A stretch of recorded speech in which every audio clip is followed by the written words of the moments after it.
I was hoping I wouldn't do a video like this. I was hoping I would do a video where I can talk about how I healed my dog by myself, and clearly that's not the case.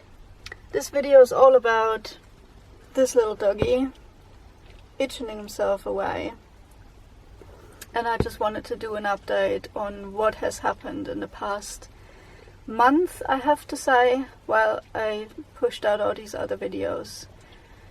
And it has not been fun. It has not been fun seeing him in this condition.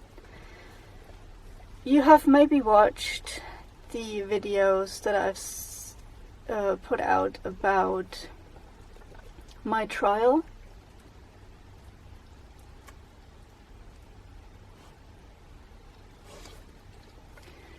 My trial of the raw food companies that I tried out.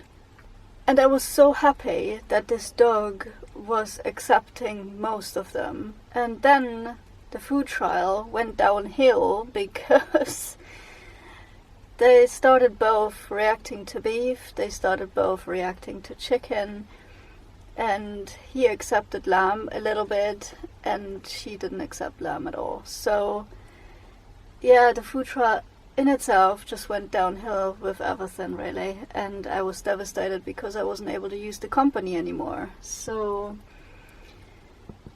that was the result of the food trial, and I had to go back to single protein feeding, which means he's getting now fish and rabbit again, and my other dog Keeks is getting turkey only, which she is the most perfect with.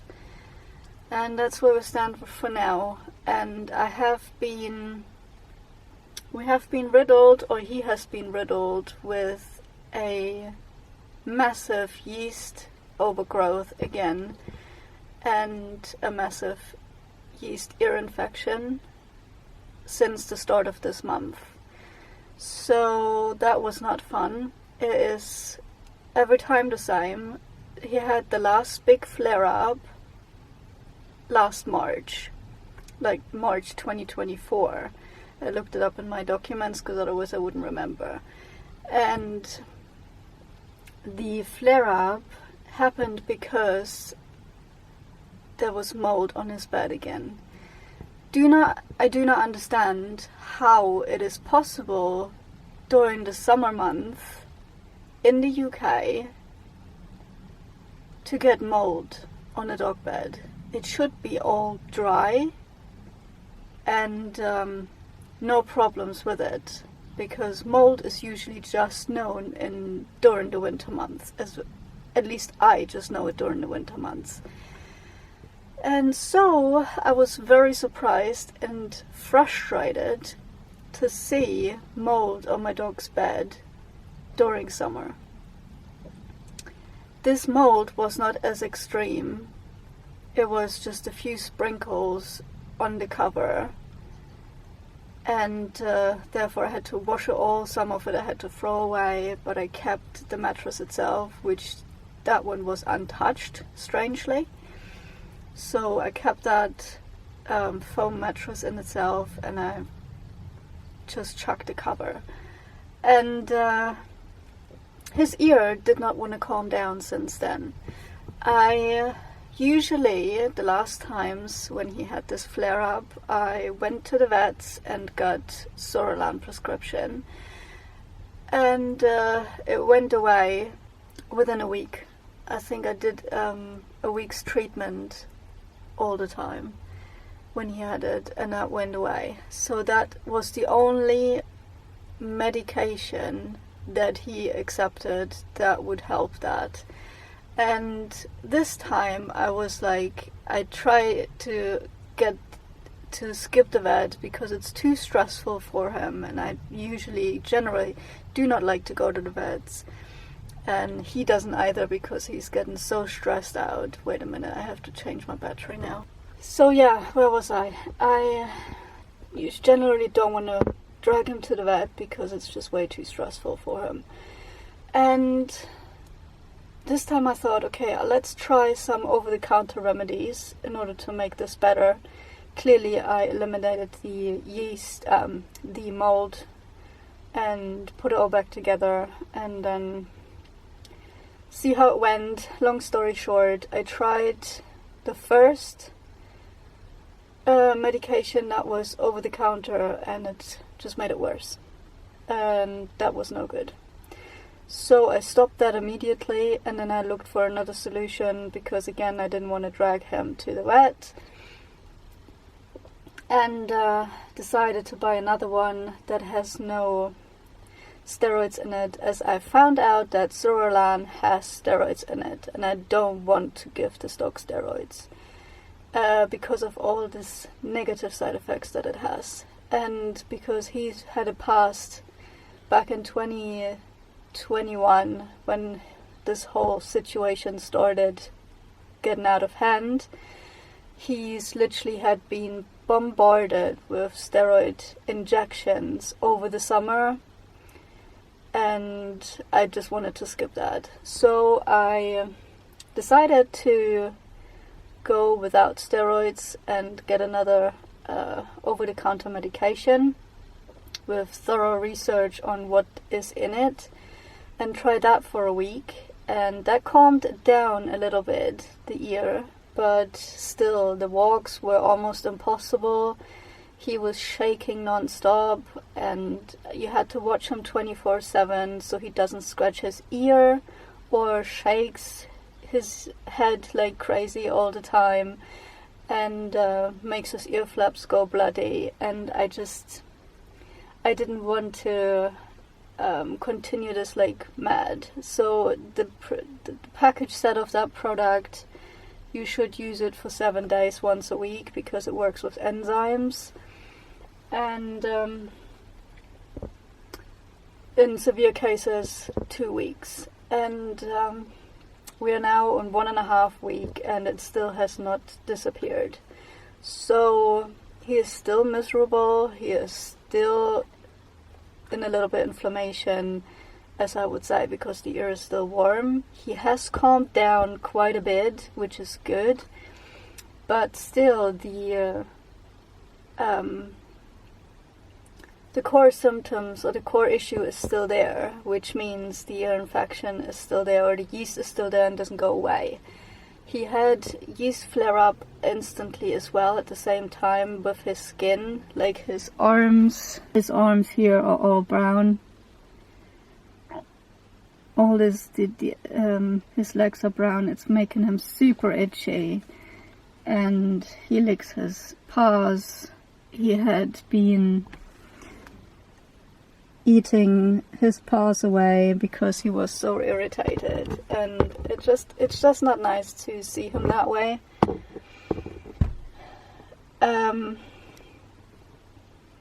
So I decided, after a long research situation over the past 2 days, we need to go and get him the Zuralan, because there is no other option now in order to calm him down and continue his healing process. And what I found out over the past, what I would say 3 weeks, 4 weeks, because I could not believe that we are back into the same situation with the yeast flare-up. It's at least once a year. I already now figured out it is being triggered by environmental impact. It's not the food, because no matter what I put into him, he can't digest. So it is not food related. And I would say it is environmental impact, including if there's mold around, which you can't avoid in a van environment, unfortunately, because of the different environmental impacts that you have. And it's very difficult to keep moisture down in a van because the door is always open, or the window is always open. We are having a vet appointment today. I just wanted to do that quick video and update of what's happening and what I discovered. I especially because of his journey. Oh, I have a dog hair somewhere in my face. Especially because of his healing journey, because we are literally back at the same point again of here's the yeast flare-up and we're back at square one. And I'm like, that can't be possible. That there must be something that we can do. But I don't know if I should put this in this video because it's probably getting too long.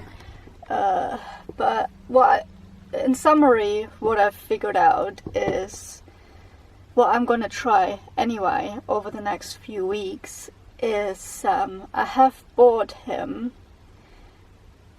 at the start of this month slippery almond marshmallow root powder in order to reduce the colitis flare-ups that he's getting. And I have to say, so far it's been a month and he had only one flare-up, and that was in the last couple of days. One flare-up. Usually it was at least every week over the past year, which is crazy. So that powder helps at least soothe the colon area and makes the colitis flare-ups less, which is great. So that's one progress. Second thing, we have to go back, or have been going back, to fish and rabbit in order to calm his whole system down, because that's the least flare-ups that he has with it. And other things I discovered that I will try out, but I have not obviously any experience with it, is to separate the meats, like keep one protein per meal.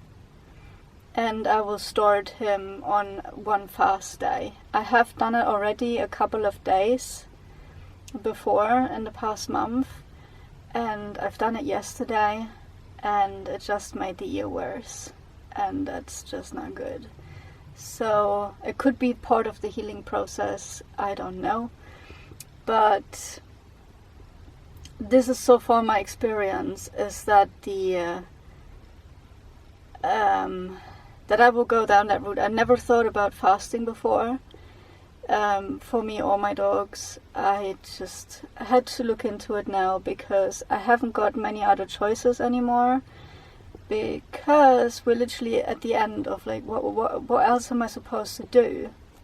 If the flare-ups come in every week, I feed him super light food, I put supplements with it, and as soon as there's mold, the flare-up comes back and I have to run to the vet because there's no other solution, literally. I tried so many natural things now, and it's just the only thing that helps is steroids, and that's just crazy. I would like to step away from that completely. So I looked up how am I able to fix this dog naturally without any more flare-ups and everything. So the one thing I have not done since 3 years is given him a proper detox protocol to be able to help his body detox better and get all the heavy metals out of him that come from the environment and from wherever, through the food possibly. And this is what I'm going to continue, or what I'm going to start over the next few weeks. I don't need much for it. Most of the things I have already. So the whole protocol is going to involve one fasting day a week to start off simple. Yeah, this little guy is super sleepy.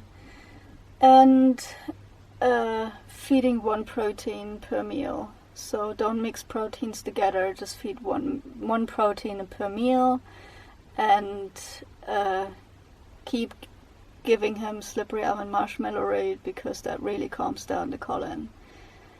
As far as I experienced that, and all the other things I still have to look up because this is very new for me now, as I looked this all up yesterday on how to do it all, and it includes bathing the dog, to just get rid of his yeast stuff. As you can see now, he's got up. It's like here's the yeast going on. It makes him super itchy. On the other side is the same, and obviously on his mouth is going on. Other side is not as bad, but this side is. Just try to show people what's going on. It's okay. Let's see your ear a little bit. If you can see that, I don't want to touch it too much. It's just brown all the time. As if you have a dog with yeast infections, you probably see that, and yeah, and then now here we go, getting the itch going again. So it's all right, Pop. It's all right. It's all right, Pop. Yeah, it is itching him quite a bit, and it's just so painful to watch that he is just going on like this all the time. It really is painful to watch, because it's like you're feeling helpless at some point, because if nothing else but harsh chemical medication, it is just painful to watch. And then having to detox him after, because all that stuff just, you don't want to accumulate in the body. Yeah, it is madness. So yeah, that yes, Papa, yes. That is what I discovered over the past few days. I just wanted to update you on this, because a lot of people probably struggling with allergic dogs as well. And I just want to document this journey, because it might be helpful for someone else. Who knows? And if you want to talk about it, just let me know in the comments, and yeah, just send me a message, send me an email or something. If you want to know more, but I'm going to do more videos about it as I go along with this detox protocol. I'm saying protocol, it's nothing that someone actually just sat down and wrote. It's just going to be, I'm going to make one myself and see how it works. And yeah, we'll update you on how this works and how we got on with him being able to heal up with that better. Because I think what happened is that he built up too many environmental toxins in him in order to, and he can't get it out by himself properly. So what he literally does is just accumulate it in him, and then as soon as something hits, like a mold exposure, he just completely flares up because his body can't handle it properly. And the articles I read about it so far kind of confirm this process. So I'm pretty much convinced, and will try this detox protocol to see if it actually helps him better. And I eliminated everything already in the household. Like, we don't use perfume, we don't use room sprays.